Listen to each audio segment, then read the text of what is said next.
Assalamualaikum warahmatullahi wabarakatuh. Halo teman-teman guru dimanapun berada. Pada kesempatan kali ini saya akan membahas soal-soal AKG. Di sini yang pertama sekali kita akan membahas soal pedagogik 20 soal. Soal-soal ini saya ambil dari blog Bapak Hanafi Bani. Nah, pernah di-share, kemudian saya buat dalam bentuk video. Semoga video ini bermanfaat. Langsung saja ya kita bahas soalnya. Yang pertama, suatu kompetensi dasar pada pembelajaran matematika kelas 11 adalah menganalisis sifat-sifat determinan dan invers matrik berordo 2x2 dan 3x3. Rumusan indikator yang sesuai dengan kompetensi dasar tersebut adalah kecuali. Nah, jadi suatu kompetensi dasar matrik ya, kelas 11. Jadi jawaban yang paling tepat adalah C, menentukan kofaktor. Matrik berordo 2x2. Jadi kecualinya yang C. Kenapa? Salah satu ketentuan perumusan indikator adalah minimal terdiri dari dua aspek, yaitu tingkat kompetensi dan materi pelajaran. Semua pilihan jawaban sudah memenuhi unsur kompetensi dan materi pelajaran. Jawaban C adalah jawaban yang kurang sesuai. Karena kofaktor itu materi yang dibicarakan dalam materi invers 3x3, bukan matrik berordo 2x2. Jadi jawabannya adalah C ya. Selanjutnya nomor 2. Satu indikator dari suatu kompetensi dasar pada pembelajaran geometri adalah menjelaskan panjang sisi suatu segitiga berdasarkan kesebangunan dua segitiga. Materi yang paling sesuai untuk mencapai indikator tersebut adalah, jadi materi kesebangunan yang sesuai. Jawabannya di sini adalah E. Yang paling tepat adalah sifat-sifat kesebangunan dua segitiga. Kemudian selanjutnya, yang ketiga, suatu indikator dari materi sistem koordinat ialah menentukan kedudukan garis yang sejajar dengan sumbu X. Media yang paling sesuai untuk digunakan dalam pembelajaran agar indikator tersebut tercapai adalah, jawaban yang paling tepat adalah di sini media ya. Berarti media di sini lembar kerja terstruktur tentang tempat kedudukan titik pada bidang koordinat. Jadi jawaban yang paling tepat adalah D, media. Kemudian kita lanjut yang keempat.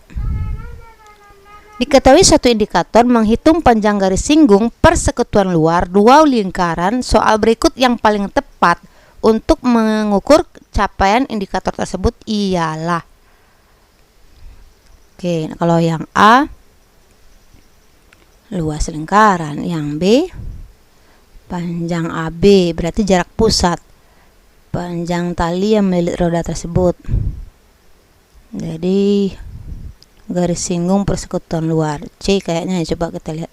Ya, betul. Jadi jawaban yang paling tepat adalah C.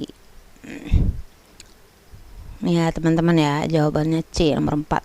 Sekarang kita lanjut nomor 5. Salah satu kompetensi yang harus dicapai oleh siswa SMP adalah menjelaskan dan melakukan operasi hitung bilangan bulat dan pecahan dengan memanfaatkan berbagai sifat operasi.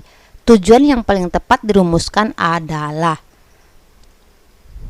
yang paling tepat di sini jawabannya adalah C, yaitu siswa dapat menggunakan sifat ketertutupan pengurangan bilangan bulat untuk menentukan hasil bagi dua bilangan bulat. Oke, nomor 5 adalah C. Yang kita lanjut. Nomor 6. Untuk membelajarkan konsep bentuk aljabar secara berurutan sebaiknya dimulai dari. Nah, ini jawabannya apa nih teman-teman?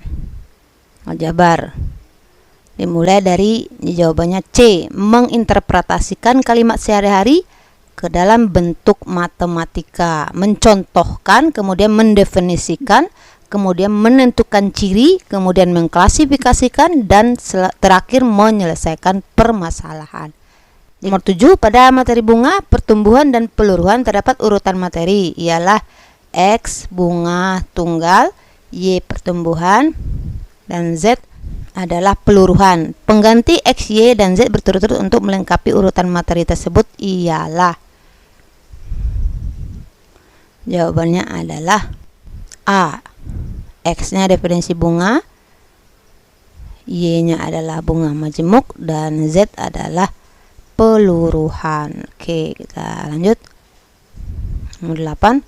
Diketahui tujuan sebuah pembelajaran ialah melalui penugasan kelompok. Diharapkan siswa dapat menemukan volume kerucut.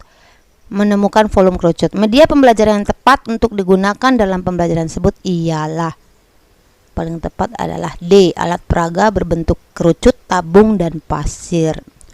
Jadi sini media dalam menemukan volume kerucut. Jadi paling tepat adalah alat peraga berbentuk kerucut, tabung, dan pasir. Oke, kita lanjut. Nomor 9. Pada saat memberikan kesempatan pada siswa untuk menanggapi pendapat siswa lain, maka tindakan guru yang paling tepat adalah, sini jawabannya adalah B. Meminta siswa lain untuk memperhatikan temannya yang berpendapat. Oke. Kita lanjut nomor 10. Ketika kegiatan tanya jawab di kelas, beberapa siswa di kelas Bu Kevi mengidentifikasi bahwa jajar genjang merupakan anggota dari himpunan trapesium. Langkah awal yang paling tepat dilakukan Bu Kevi untuk merespon hal ini adalah, jawabannya di sini C. Bertanya kepada siswa apa pengertian jajar genjang dan apa pengertian trapesium. Kita lanjut nomor 11. Pada saat siswa berdiskusi tentang banyak rusuk pada kubus, kerucut, dan tabung, siswa banyak yang berbeda pendapat tentang banyaknya rusuk, tabung, dan kerucut. Setelah dianalisis, kesalahan mereka dikarenakan berbeda dalam memahami konsep rusuk pada bangun ruang tersebut. Tindakan yang sesuai untuk menangani perbedaan siswa dalam memahami konsep tersebut adalah, jawabannya di sini adalah C. Siswa diminta untuk mengamati alat peraga dan gambar yang berbentuk kubus, tabung, dan kerucut untuk memikirkan apa yang dinamakan rusuk. Kemudian kita lanjut nomor 12. Kegiatan-kegiatan pembelajaran berikut ini yang dapat memotivasi siswa untuk berprestasi sesuai dengan materi yang sedang dipelajari adalah, jawabannya di sini adalah D. Memberitahukan manfaat materi yang baru dipelajari. Lanjut nomor 13. Diketahui indikator menyelesaikan masalah yang terkait dengan relasi antar himpunan. Soal yang cocok untuk mengukur ketercapaian indikator tersebut adalah, jawabannya di sini adalah D. Suatu kelas terdiri dari 16 siswa putri dan 10 siswa putra. Jika diketahui 10 siswa senang bermain bola voli dan 15 siswa senang berenang, 5 orang siswa tidak senang bermain voli dan renang. Gambarkan diagram Venn. Ya, oke. Gambar diagram Venn yang menggambarkan hubungan himpunan siswa yang senang dan juga tidak senang bermain voli maupun renang. Jadi jawabannya di sini D. Kemudian nomor 14. Dari soal-soal di bawah ini, manakah yang merupakan soal yang bermakna untuk mengukur penerapan konsep persegi panjang? Jawabannya di sini adalah C.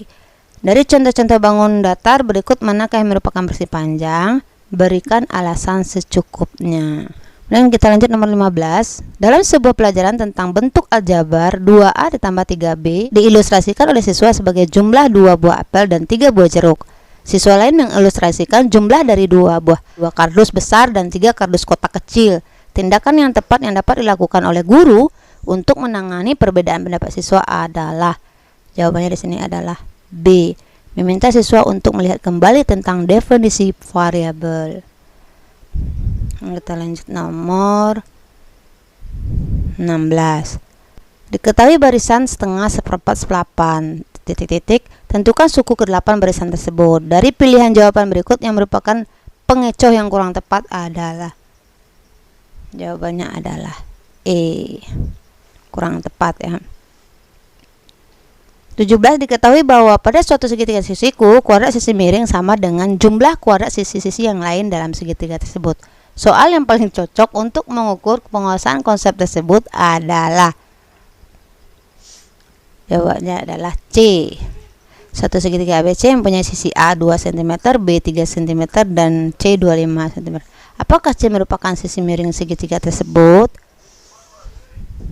Alasannya kenapa? Pemahaman siswa tentang kalimat kuadrat sisi miring sama dengan jumlah kuadrat sisi yang lain dalam segitiga bisa juga terjadi bukan kuadrat dari A ditambah kuadrat B sama dengan C kuadrat dari C, akan tetapi kuadrat dari A ditambah B sama dengan kuadrat dari C. Maka soal C cocok untuk mengukur penguasaan konsep teorema Pythagoras. Selanjutnya nomor 18, pada saat siswa diberi soal tentang masalah kombinasi, siswa banyak yang salah dalam menjawab soal tersebut. Setelah dianalisis, kesalahan mereka dikarenakan salah dalam menerapkan rumus dan menganggap permasalahan yang diberikan adalah masalah permutasi. Tindakan yang sesuai untuk menangani kesalahan siswa dalam menjawab soal-soal tersebut adalah, yang paling tepat adalah C. Memberikan latihan masalah-masalah kontekstual yang dapat membedakan antara permutasi dan kombinasi. Lanjut nomor 19. Dalam sebuah kelas, mayoritas siswa kurang aktif mengikuti pembelajaran, sehingga siswa terlihat sering mengantuk ketika mengikuti pembelajaran. Di antara tujuan PTK berikut yang sesuai dengan permasalahan ialah, yang paling tepat adalah jawabannya A. Meningkatkan keaktifan siswa melalui pendekatan pembelajaran matematika realistik. Oke, sekarang kita jawab yang nomor 20. Diketahui judul PTK, penerapan problem posing untuk meningkatkan kemampuan berpikir kritis siswa kelas 7A SMPN 1 salah 3. Jadi yang pertama itu berpikir kritis, yang kedua problem based learning, yang ketiga pengajuan masalah, yang keempat pembelajaran matematika. Dari poin-poin materi tersebut yang harus dibahas dalam kajian pustaka adalah, jawabannya adalah A, yaitu pikir kritis dan problem based learning. Oke teman-teman, sekian dulu untuk 20 soal latihan pedagogis. Semoga bermanfaat, dan jika video ini terlalu cepat dalam penyampaiannya bisa di pause. Dan sekian dari saya. Mohon maaf jika terjadi ketidaknyamanan. Assalamualaikum warahmatullahi wabarakatuh.